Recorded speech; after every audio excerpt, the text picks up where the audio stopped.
So Hans Zimmer, you reunited with Steve McQueen for the film Widows. It's the second time that you've collaborated with him after your initial collaboration on 12 Years a Slave. How is this one, how has the relationship improved or changed, or how is it different from the first time to this time?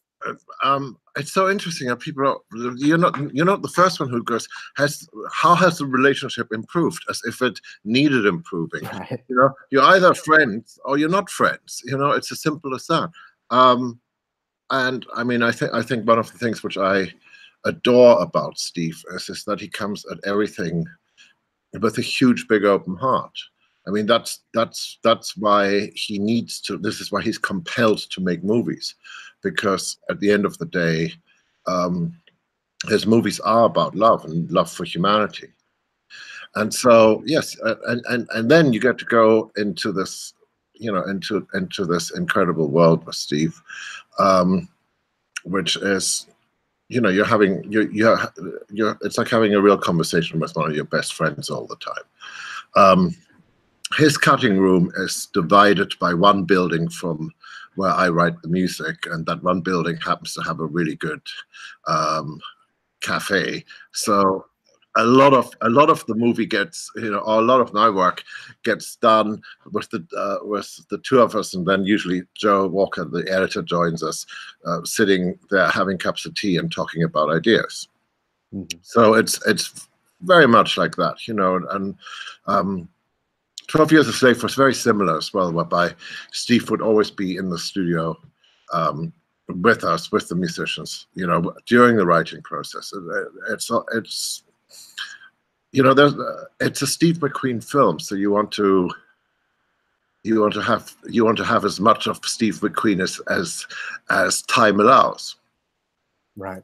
We'll talk just a little bit about what your initial ideas for the music were. I mean, it's a different film in a lot of ways from 12 Years a Slave, in that you know, that was a very personal look at a man's journey through, you know, a terrible moment in our nation's history. And this is something that is on the surface a heist movie, but there's all kinds of other things going on beneath the surface as well. So what were your initial ideas for the score? Well, I had a strange history with the whole project, because my mentor, and the person I sort of worked for in the 80s, was a film composer called Stanley Myers, who written music for The Deer Hunter and other great things. And I remember, I think it was pretty early on in my career of making teas and coffees, that I was the tea and coffee making person on a television series called Widows, written by Linda LaPlante, which of course this is based on. And I remember thinking at the time that this was a revolutionary bit of storytelling. And it wasn't so much that she was, you know, for me, it wasn't so much that she was talking about strong women, but it was more about the sort of the casual brutality women had to endure on a daily basis, which I thought she showed really well. And I thought this was it. This was going to change the way we treat women. And then 30 odd years later, when Steve came to me, and, you know, he was talking about different projects and different ideas he was having, and he mentioned that one of the things he was really interested in was actually doing Widows. And of course, then we started geeking out about the original series. None of our conversations are ever linear, by the way. So, you know, did you remember that bit? Do you remember? You know, so it's all that. But I realized that he knew we needed to go and make this movie, because things had not gotten better for our mothers and our daughters and our sisters. If anything, they had gotten worse. And here was ostensibly a heist movie, something really enjoyable, and having Gillian on board as a writer as well. I mean, you know, she and Steve, I mean, the funny bits in it, you know, you get to have, you know, you get to have it all. And at the same time, there was nobody stopping Steve from saying what he wanted to say with this movie.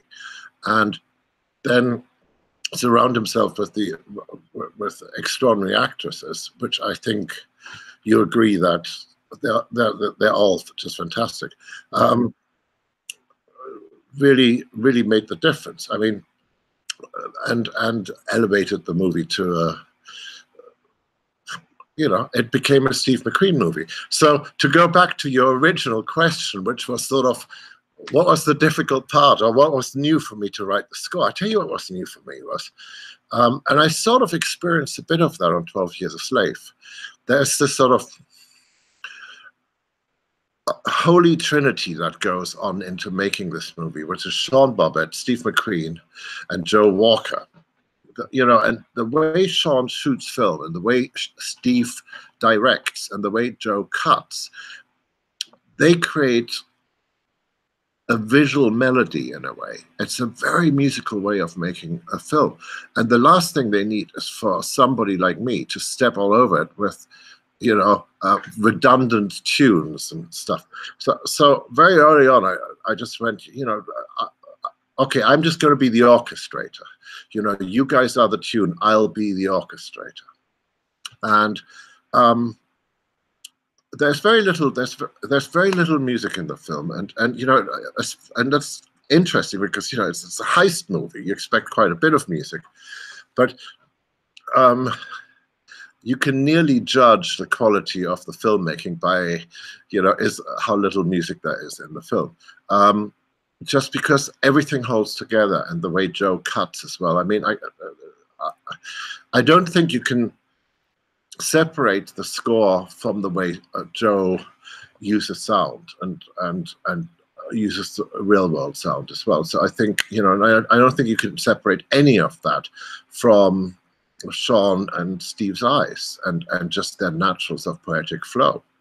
So I think it's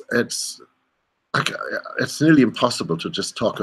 I can't talk about the music out of the context of what the work of everybody else is. Well, let me ask you this: when you're writing a score for a movie that is going to have very little score, how do you find those places where your music is necessary? I mean, how do pinpoint those areas? We just sort of knew, and Joe knows. You know, Joe. I mean, another thing about my friend Joe Walker, who I first started working with in 1988, I just thought I'd throw that in there to make him feel old. Joe went. Joe became an editor. I became a musician. Joe's the one who went to music school. So there's a natural quality about his instincts and about how he approaches material, which is composerly. I mean, he is a composer.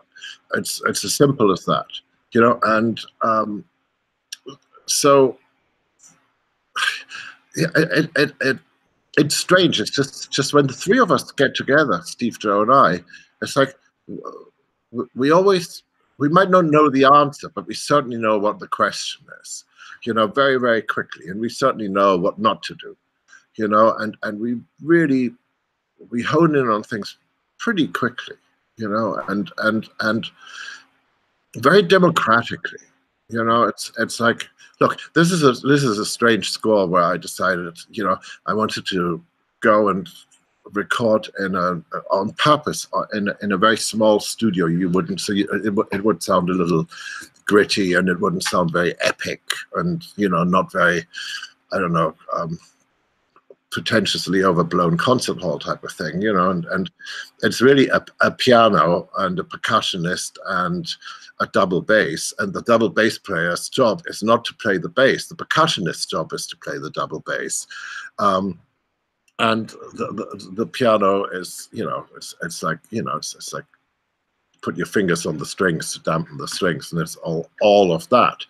And even the strings, and even the one string session, I mean, it was done in a rather small room, in a dead room, very much on purpose, so it wouldn't have you know, a Hollywood glossiness about it. And stuff done in the old-fashioned way, you know, you know, in the old days, you used to go, put a piece of music in front of the musicians, record it, and mix it, and be done with it. And that's how we did it. It was just, you know, just to keep it, you know, just to give an urgency to things as well, you know.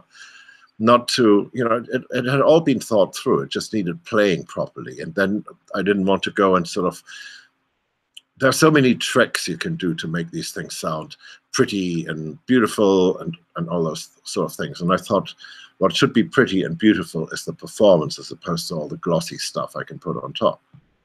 Right. Yeah. I mean, I think that grittiness really helps convey the tone and style of the movie and the setting and all that. I mean, watching it, it kind of it was like watching a Steve McQueen version of something like, I don't know, The French Connection or Right. like those early 70s kind of crime thrillers. Well, you have to realize one of the things which is sort of, a paradox is I'm dealing with a main character who is, profoundly lonely and profoundly, grieving. And as soon as you put music with an image of a woman that is grieving in that way, you soften the image because you give her music can't help but be a companion and make things better. And so I tried to write sort of music that was sort of the negative of that, it would enhance the loneliness, it would enhance the lack of things, it would increase the void around her. Right. It's interesting too. I mean, so much you would think there would be music in moments of like suspense and car chases and things like that. I mean, was it a conscious decision to kind of let sound work over certain moments like that, or it's not like, no, you don't need to make a conscious decision when you look at the movie and you go, oh, that works, right? Okay, next, let's move on. In other words, if everything is solid, why clog it up with unnecessary bits of distraction? Right.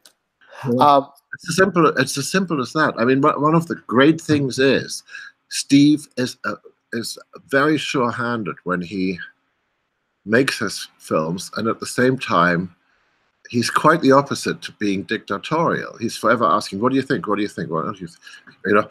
I mean, we are constantly being involved in it, right? And all we're trying to do is to make Steve feel secure in his convictions. I think you definitely succeeded in that regard. Before I let you go, I wanted to ask you about another project that you had this year that you wrote a score and an original song for, the documentary Believer. If you could just tell us a little bit about how you got involved with that at all. Well, Dan Reynolds is a very good friend of mine, and he phoned. I was on tour. God, I don't know where I was. All I knew was when he phoned me it was no way, I can't do that, I'm on tour. And then I looked at the diary and it was like, oh, but I'm going to be in Salt Lake City.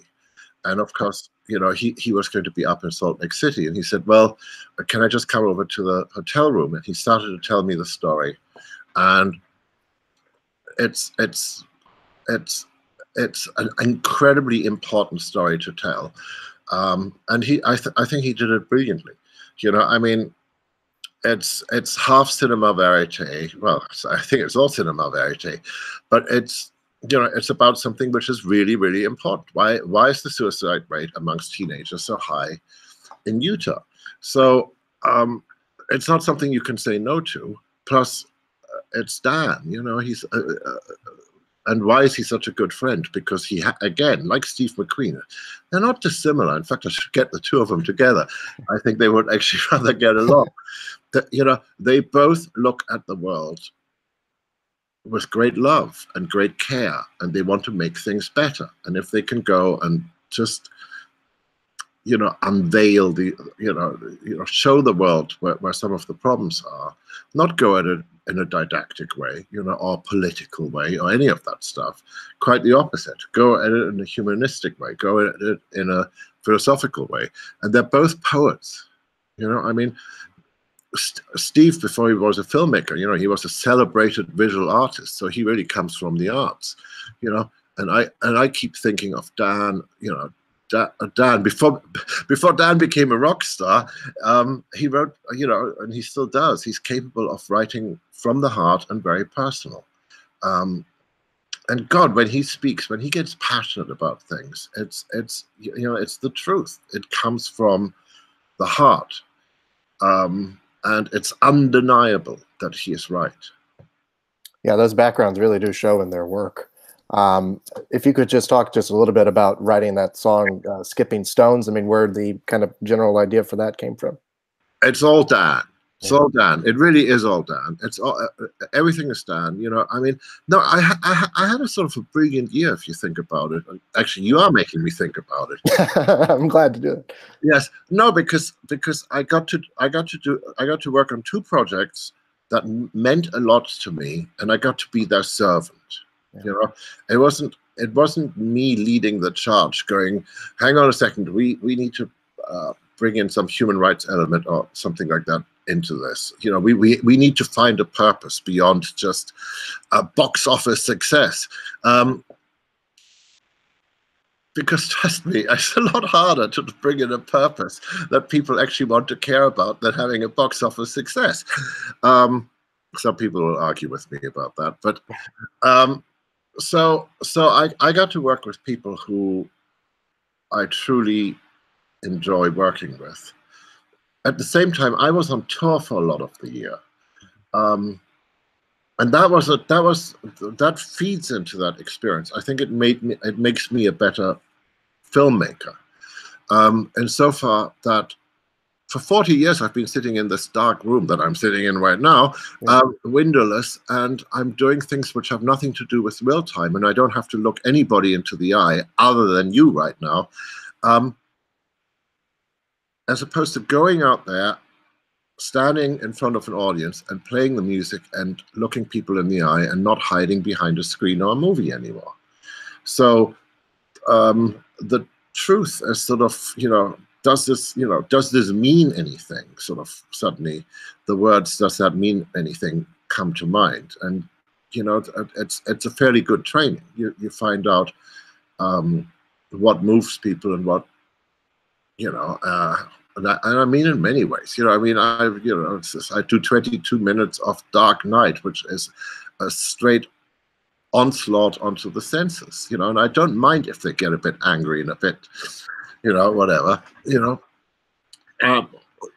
see how far you can push everything, right? You know, and again with Steve McQueen, you know, let's see how far we can push silence. You know, strangely, we didn't push it as far as something like Interstellar is.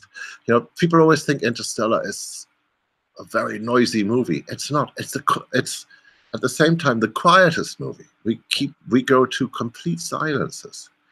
You know, but this is different. This is, you know, I mean, the other project I'm involved with is, of course, the Blue Planet and Planet Earth projects with the BBC. You know, so I'm in this very fortunate position where I can actually spend a year doing things that are incredibly satisfying to me as a human being. Yeah, that's really great. You know, that's a good position to be in. Hans Zimmer, thank you so much. Congratulations on all your work this year. And thank you for waiting for me. I'm sorry I was tardy. Oh, you're fine. No one will ever know it. Thank you so much. Thank you. Take care. Bye. Bye.